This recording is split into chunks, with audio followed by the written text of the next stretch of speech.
I'd like to ask you, with regard to, well, we've been talking a lot about earth changes and Yes.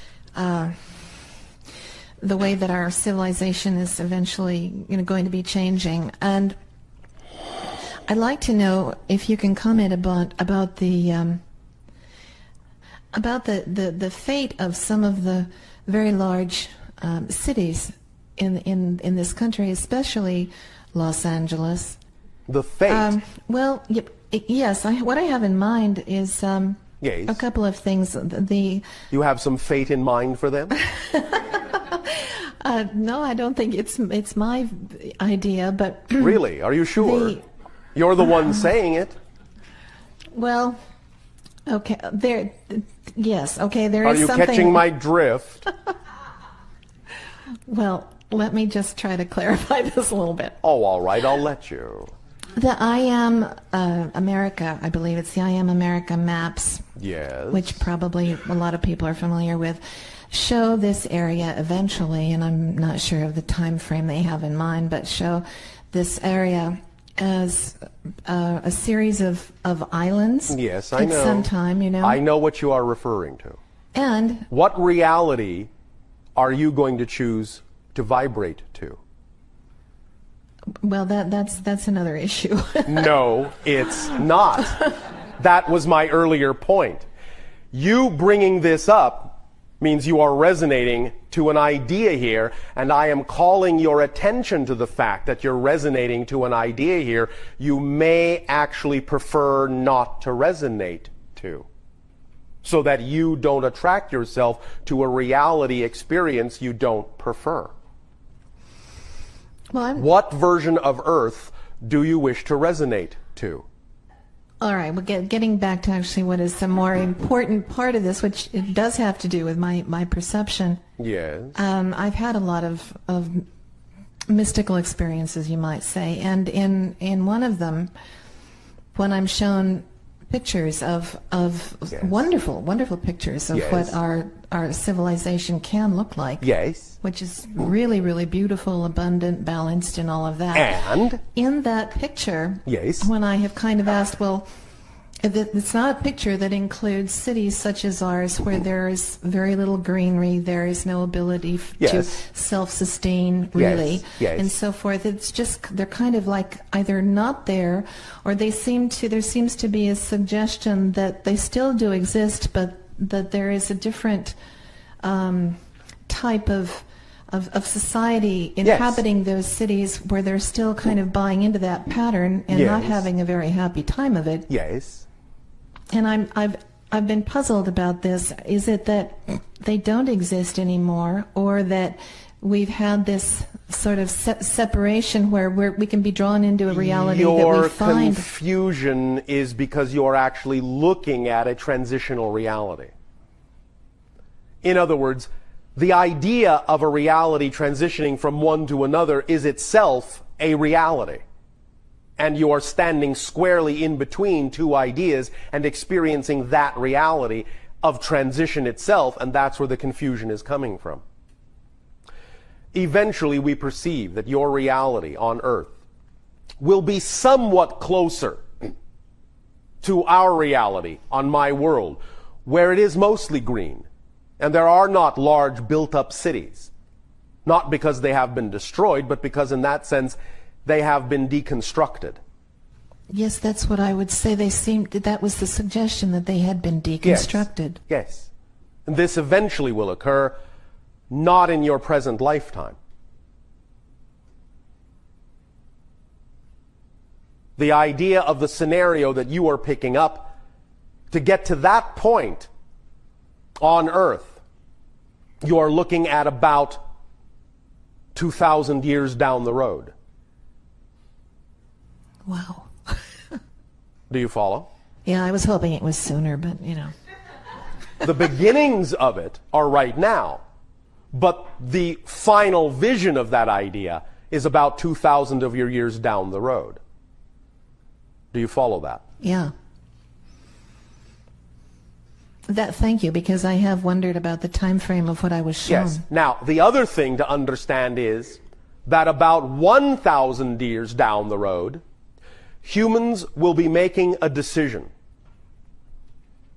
And that decision will primarily be this, that they will probably not occupy the earth so much, and certainly will probably not incarnate on it so much anymore.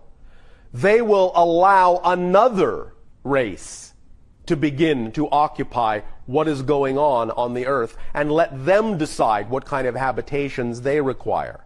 And that's what you're picking up on, the idea being that the ones that might still be involved in some of the remaining structures may not necessarily be even of your society. They may be on their own path, using Earth for their own lessons and their own experiences, now that humans, in a sense, have moved up a notch. Many humans in spirit will remain connected to the Earth to act as guides for the new civilization that will birth itself upon the Earth for their own experience, the beginning of their own journey.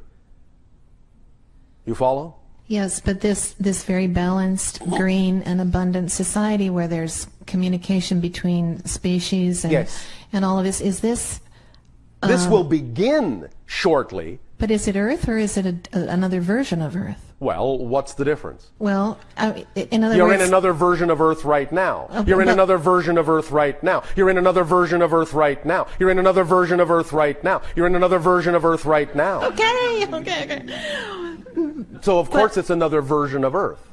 But you threw me a second ago when you mentioned about something that would, a decision 1,000 years down the line. Yes. Is it the decision to create this very wonderful place, in which, I mean, even the idea of self-sustaining communities now and all of that is the beginning of this creation now that we see yes. here. But is it going to be able to flourish? Yes. Completely? Yes. But then in 1,000 years we're going to be willing to give that up? Because it will no longer serve you. You will be cleaning the place up for someone else to come in. Well, the beings that I've seen inhabiting it they look somewhat, well, they look a lot like us, but they're taller, thinner, yes. you know. It's not the same species, exactly, no. Oh, really? No. Really. It's not the same species. So it's not that we have just changed our evolutionary genetic pattern, it's a different species. Yes.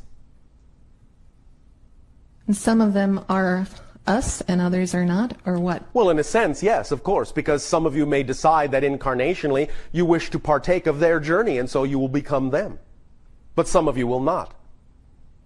Many of you will not. Many of you will move on to other places, other levels, other dimensions. But will it be, in a sense, a kind of gift to them that yes. we are giving them a really wonderful, yes, beautiful yes, place? Yes. You're cleaning up your house so the next tenant will have a nice place to move into. But the beginning of this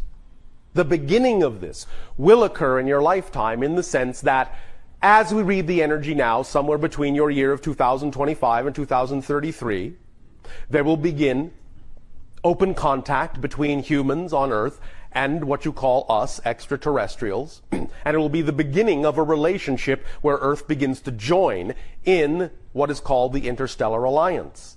And in that sense will also then gain new understanding of its relationship to the Earth, new understanding of its relationship to its cosmic family, new understanding in that sense of all the things it can do to assist other races also coming up the ladder, so to speak, in their evolutionary journey. You will be in that sense taking on new tasks. You will see your position in a new way, taking on new responsibilities you have heretofore not even dreamed of doing. And so by that year, as you call it, 3000, you will be basically getting your house in order to move on to a whole other new level.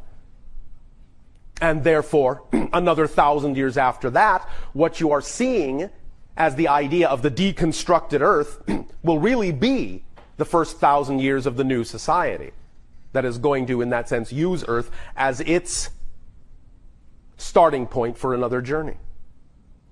You follow me? Yes. Does that help you? Oh, terrifically. Thank you. All right. Could I ask one question, which I wish... Well, that was a question, so I guess you can. I'm confused between the Buddhist and the Hindu and the Christian concept of what the soul is. Yes.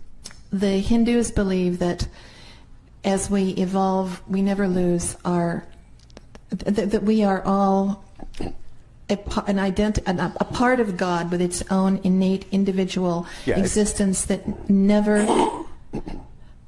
never lose, that we maintain a point of spiritual integrity and individuality throughout our infinite journey. Yes. The Buddhists, on the other hand, believe that that individuality and the individual soul is basically an illusion. Yes. And that there is no such thing. Yes. It's the drop going into the ocean. Does it remain a drop as it participates in the ocean, or does it simply disperse? Do you remember when we talked about the idea of this and that as opposed to this or that? Yes. Then what does that mean? So it is what the Hindus say is the non-difference difference. And? And what? Not or, and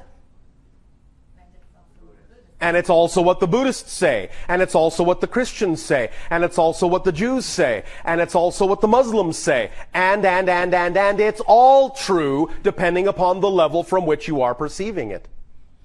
So they're just perceiving the same thing from different perspectives in different ways and symbolizing them from those perspectives. They're all true from their perspective, and that means they're all true, because everything within God that you can imagine is somewhere real.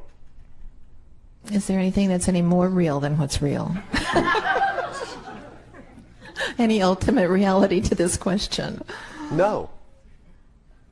The only ultimate reality to that issue is that it's all true. That's the ultimate reality. It's all real. It's all true, and it's all an illusion. But that's what reality is. Understand this. You are not capable of imagining non-existence.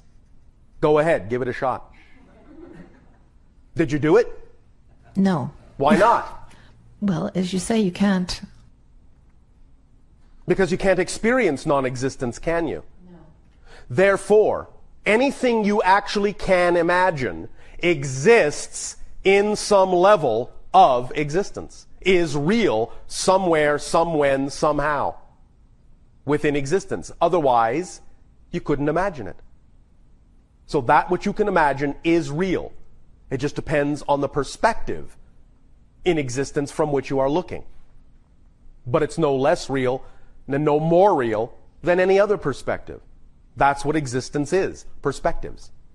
That's why all truths are true. That's the ultimate truth. All truths are true. That's the paradox. Does that make sense? Oh yes, thank you. It's really wonderful to have that clarification. Thank you. Thank you.